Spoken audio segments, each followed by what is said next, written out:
Hello students. तो आज उत्तराखंड में कुनिंद वंश का टॉपिक है और काफ़ी इंपॉर्टेंट आज हम पढ़ेंगे। इसमें पढ़ेंगे मुद्राएं। ठीक है, तो कुनिंद मुद्रा से प्रश्न बनता है और ये काफ़ी महत्वपूर्ण टॉपिक है। ठीक है, सबसे पहले इसमें देखेंगे प्रारंभिक मुद्राएं, यानी शुरुआती मुद्राएं कैसी थी। प्रारंभिक मुद्राओं में शासक का नाम उत्कीर्ण नहीं है, तो ध्यान रखेंगे राजा का नाम नहीं आया है, केवल कुनिंद उत्कीर्ण है। इससे पता चलता है कि कुनिंद जनपद एक गणराज्य था, इन्होंने राजा को महत्व नहीं दिया।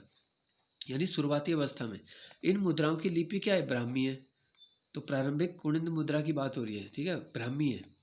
ये ताम्र धातु से निर्मित थे, है ना। तो पूछ सकते हैं कि प्रारंभिक कुनिंद मुद्राएं किस धातु की थी, तो ये ताम्र थी। इसमें चांदी सोने का उपयोग नहीं हुआ है, केवल ताम्र थी।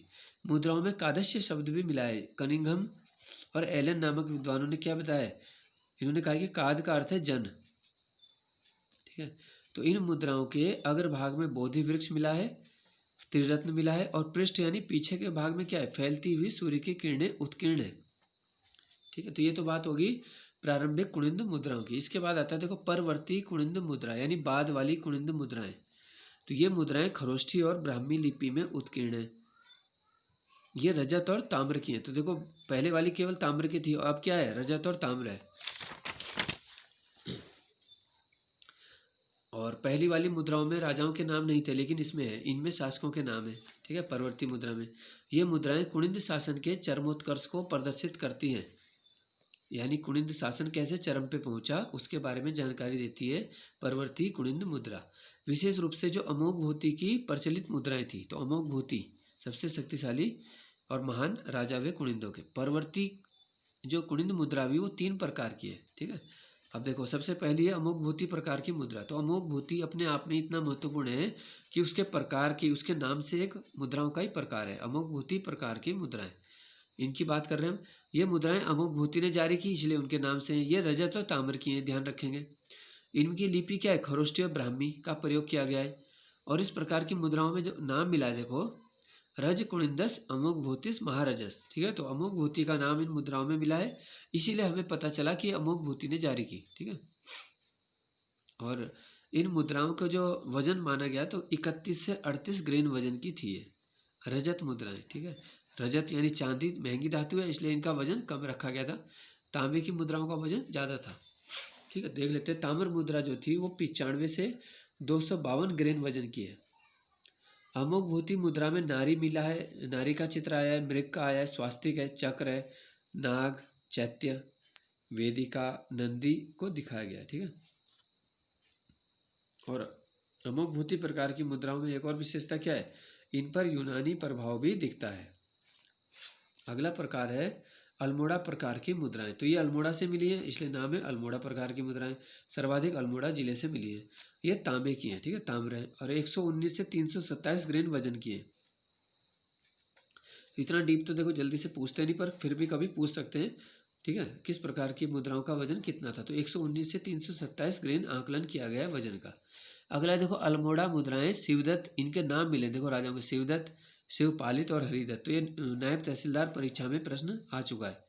ठीक है, ये पूछा गया था कि अल्मोड़ा मुद्राओं में किन कुनिंद राजाओं का नाम है, तो ये 3 राजा ध्यान रखना है, इनके नाम उत्कीर्ण है। लिपि क्या है मुद्राओं की, अल्मोड़ा मुद्राओं की ब्राह्मी है। और इन पे क्या चित्र बने, वृत्त बना है, मतलब ठीक है, वृत्त क्या करती है, कुबड़ा बैल, यानी ऐसा बैल जिसका कुबड़ निकला हुआ है, और वेदी, जैसे हवन कुंड होता है वेदी, यज्ञ वेदी, छत्र है, लंबवत रेखाएं, नाग और मानव की मूर्ति मिली है। ठीक है, और लास्ट तीसरा प्रकार जो है वो क्या है, छत्रेश्वर प्रकार की मुद्राएं। तो इसको वीडियो को आप 1 बार 2 बार जरूर देख लें और उससे नोट कर लें सारे क्वेश्चन। ठीक है, इन पर भगवत चत्रेश्वर महात्मन उत्कीर्ण है। तो छत्रेश्वर प्रकार की मुद्रा में देखो ये लिखा है, भगवत चत्रेश्वर महात्मन लिखा है। 131 से 291 ग्रेन वजन की ये मुद्राएं हैं। ठीक है, इन पर कुषाण प्रभाव भी पड़ा है। ठीक है, त्रिशूलधारी शिव का चित्र बना हुआ है, उत्कीर्ण हो रखा है। इसके अलावा मृग, त्रिभुजाकार चिन्ह भी अंकित है। लिपि ब्राह्मी है। ठीक है, तो इन मुद्राओं के अलावा भी देखो, ये तो 3 प्रकार की अभी बता दी हमने, इसके अलावा भी जो मुद्राएं मिली हैं, जैसे देहरादून से, बेहट से, भेड़ा गांव से भी मिली है। ठीक है, और इन मुद्राओं पे भानु और रावण का नाम मिला है। तो जो हमने लिस्ट बताई थी राजाओं की, उनमें लास्ट के 2 राजा थे, भानु और रावण, कुनिंद राजा। ठीक है, तो यहाँ से मुद्राओं पे क्या चिन्ह मिला है, जो भगवान कार्तिकेय हैं उनका बायां हाथ कमर में रखा हुआ है, ऐसी मुद्रा वाला चित्र प्राप्त हुआ है।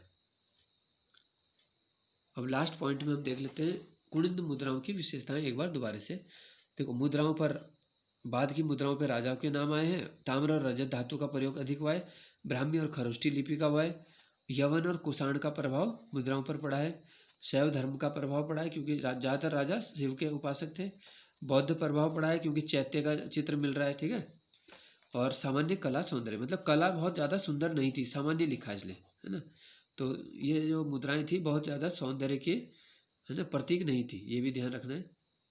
और जैसे कि आप जानते हो तो ये UKSSC ने 746 पोस्ट के लिए दिसंबर तक अभी संभावित बताया है, तो आप ये मान के चलो, ठीक है, 2 से ढाई महीने आप मिनिमम मान के चलो, और ज़्यादा से ज़्यादा 3 से 4 महीने में परीक्षा हो सकती है, ठीक है। धन्यवाद।